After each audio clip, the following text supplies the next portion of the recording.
Let's get into week 0. Let's talk Farmageddon.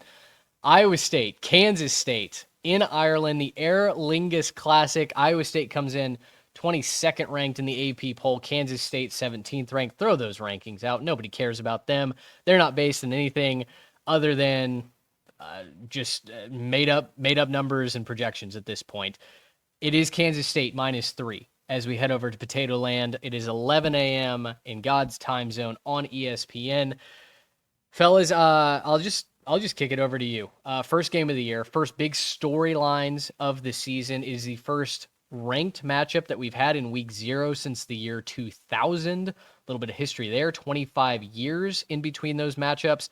And I get the feeling that not a whole lot of defense is going to be played in this one as these two teams kind of size each other up. We've got a lot of concerns and questions about varying parts of the defensive units for each team. Trey, I'll send it to you first. -3 in favor of the Mad Hatters in Manhattan seems like a tantalizing line. If you're pro Kansas State, you're probably gobbling that up. But if we've seen anything, the Aer Lingus Classic is anything but straightforward. Absolutely. The only time in recent memory was when Notre Dame took on Navy, and it was just a very obvious talent mismatch there. But every other time in recent memory, the team that we are expecting to come in and win and start their season well lays an egg in Ireland. So it'll be really interesting. Added dynamic, though, of this one is the fact that it is a legitimate, huge rivalry game. Usually played the last week of the season. We've had a snow bowl in this before. We've had frigid temperatures. We've had all kinds of crazy weather. We're getting it very early in the season. I saw somebody on Twitter today get a little confused by the Celsius versus Fahrenheit, and they just saw 20 degrees at kickoff. I think it was a Kansas State fan. Don't mean to disparage that fan base, but just to set you at ease, that is Celsius. It'll be 68 degrees Fahrenheit, God's temperature metric at kickoff. So we get Farmageddon in good weather, and we get a game in Ireland that neither one will have the I guess both will have the motivation and not be easily distracted by. I think you could make the case in the past that maybe weren't there rumors that that Florida State had some practice issues last year and was maybe touring Ireland a little bit too much before. Obviously, that ended up not being their main problem for the season, but that was kind of a story that came out after they lost. The Scott Frost Nebraska thing, maybe losing a little focus playing a team like Northwestern. Both of these teams are going to be locked in on this one. And I think both of them are made to exploit the weaknesses of the other. You talked about the defensive issues, Mitch. Iowa State really struggles to stop the run, or at least did last year. Kansas State really, really struggled to stop the pass at times last year. And both of these offenses, at least on paper, seem to be able to exploit that weakness of the other's defense. I think for my pick, I'm taking Kansas State. I'm taking Kansas State -3, mostly because I've gone on record and I believe that they are going to win the Big 12 this year. And I don't think they can do that without winning this game in week 0. Their schedule just really puts them up against the wall if they lose this game, start 0-1 in Big 12 play. But I also think that they are more equipped right now to exploit that weakness in Iowa State than Iowa State is to exploit Kansas State's weakness. I am much more excited to bet on Avery Johnson and Dylan Edwards and all those other great stable of backs that they have at Kansas State to exploit the Iowa State running defense than I am a basically entirely new receiving core or a lot of guys stepping up to a starting role or a role of being the guy for the first time and building that chemistry with Rocco Beck from the word go. I looked at the depth chart today, guys.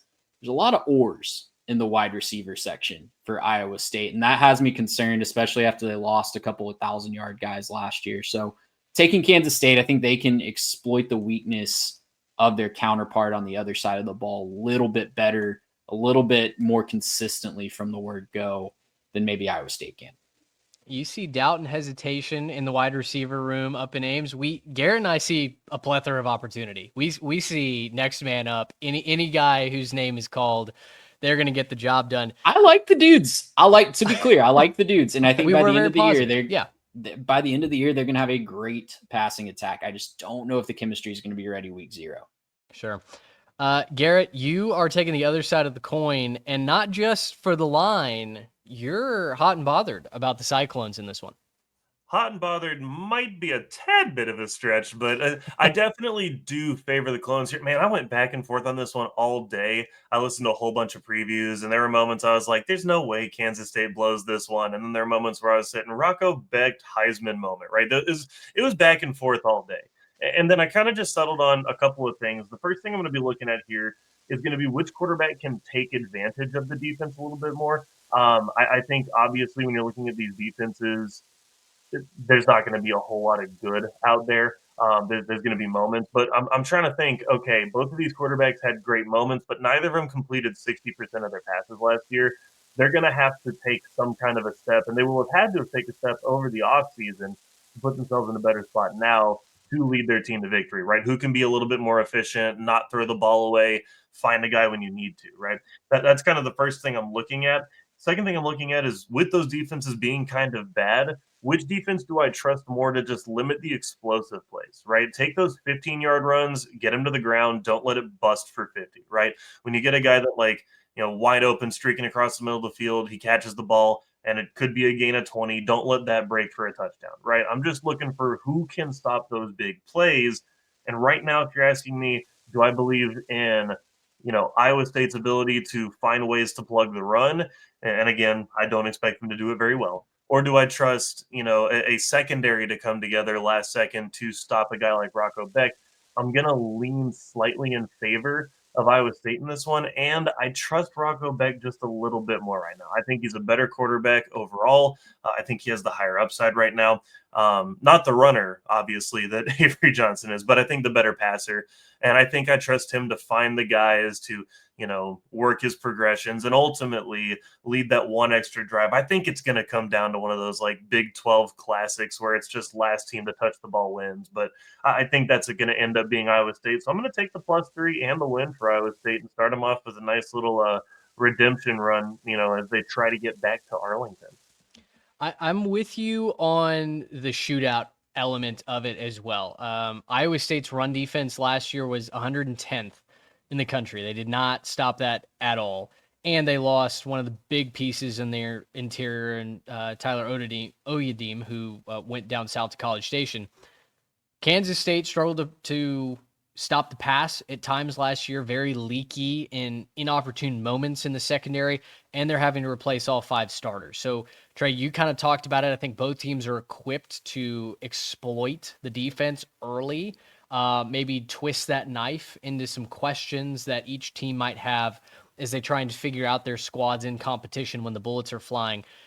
The other thing that I keep coming back to is that the Aer Lingus Classic just basically never works the way that we think it will. And so while I am going to pick Kansas State to win this game, ultimately, I wrote in our notes, I had game week clarity. I think Kansas State's rushing attack ultimately carries the day, and that's both Avery Johnson with his legs, that's the running back stable, Dylan Edwards, that they've got out of the backfield.